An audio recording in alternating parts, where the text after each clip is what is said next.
I want to kind of shift gears a little bit. I feel like no one knows what's going on with relationships. Yeah. Fortunately, you have one. The white people got them. They have them right now. Y'all do get married more than us. Yeah. Like, I mean, it's happening. 20.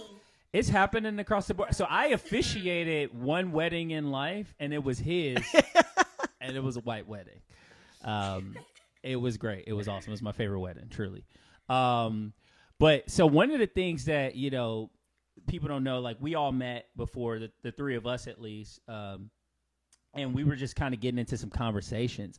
And one thing that I really admire about both of you was just like how outspoken you both were, and you had your opinions, and you were very like, you know, confident. Right. I was just like, yo, this is just so great, but still like civil. And one of the things that I remember talking about that night that I definitely want to bring up is we were talking about when are you crossing the line between cultural appropriation and cultural appreciation? At what point is it not okay? And I think it started with, like, we were talking about like a hairstyle or something, because like I'm looking at Shontae's hair, I'm feeling it. You know, I'm looking at your hair, it's green, I'm feeling it, right? It's a vibe. But like, could you put your hair in a bun like Shontae has hers right now? Is that okay? Yeah, that's okay. I think that, you know, in my opinion, like, hair is hair.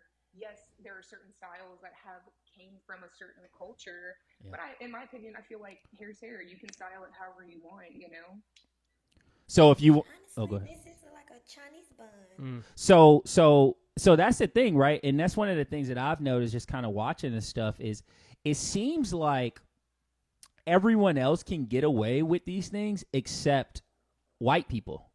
So, like, if I'm black and I appreciate, you know, a Chinese bun or something that you said, or I'm black and I like these Senegalese braids or something like that, Senegalese braids, I can get that. But then if the white girl, like, sees those braids or something in Barbados, like, it's somehow cultural appropriation. So, like, what are your thoughts on that? I definitely believe it doesn't matter. I'm like, Francis, hair is hair.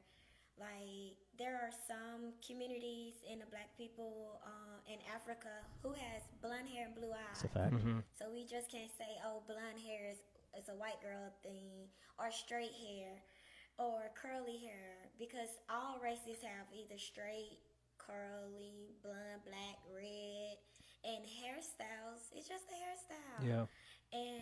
But I definitely do agree. White women do get penalized a lot more than any other race when it comes to women on a hairstyle.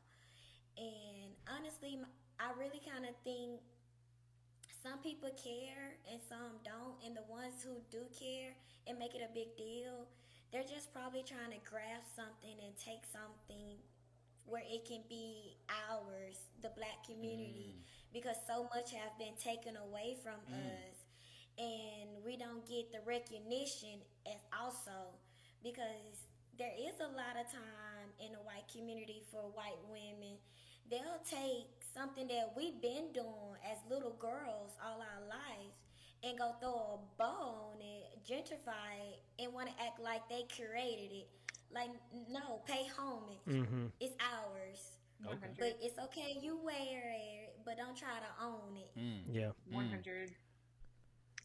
Yeah, I actually, so I'm a big student of history. I love history. Damari knows this about me. And I went through this period in 2020 during he had faux locks. Well, no. So during the pandemic, I was really into researching Viking culture, like back from Middle Ages, and I had no idea that hair was like such a part of that culture, because they're technically the indigenous people of that part of the world back then. And so their customs and stuff were pagan, and they were people that practiced with herbs and all different kinds of things that you would think that like tribes of Native Americans did and stuff. And so they wore hairstyles that were all different kinds. They would grow their beards out. They would do braids. There would all kinds, like women would do fancy styles for their hair if they were going to a ceremony or something like that.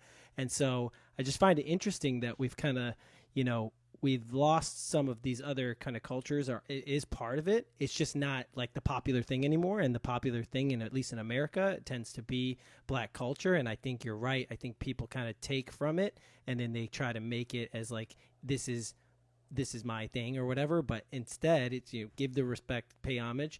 But I do think there are other cultures out there all around the world that like come from, do things with their hairs that are similar to other cultures, and it was always part of their culture, and this is part of their, and it's just, it overlaps. Those things overlap, and definitely there are spins and ways that each culture kind of makes it their own, but it's just some perspective that I learned when I was going through that research. Yeah, it's super interesting. I mean, a lot of stuff is like super old, but the beginning of civilization is black. Like, it's just, it is what it is, right? We didn't make the rules. It just is what it is.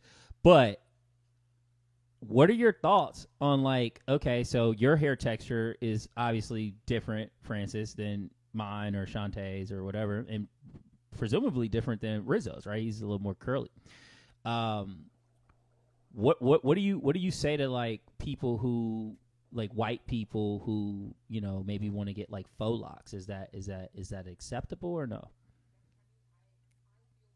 I mean, I feel like on a certain level I can't like speak on that because I don't have like y'all's kind of hairstyle or texture at all, and I have no idea how to even take care of it or even like what I would say on that because I don't ever want to like disrespect anybody on that type of level as well. But in my opinion, I think that again, hair is hair. Like if a white guy wants to do dreadlocks, go for it. You know what I mean? I feel like a lot of times like the people that are complaining and like talking shit, like it has actually nothing to do with that person at all. They're just trying to like stick up for somebody else. And it's like I feel like sometimes they're actually like making it more of an issue than it needs to be.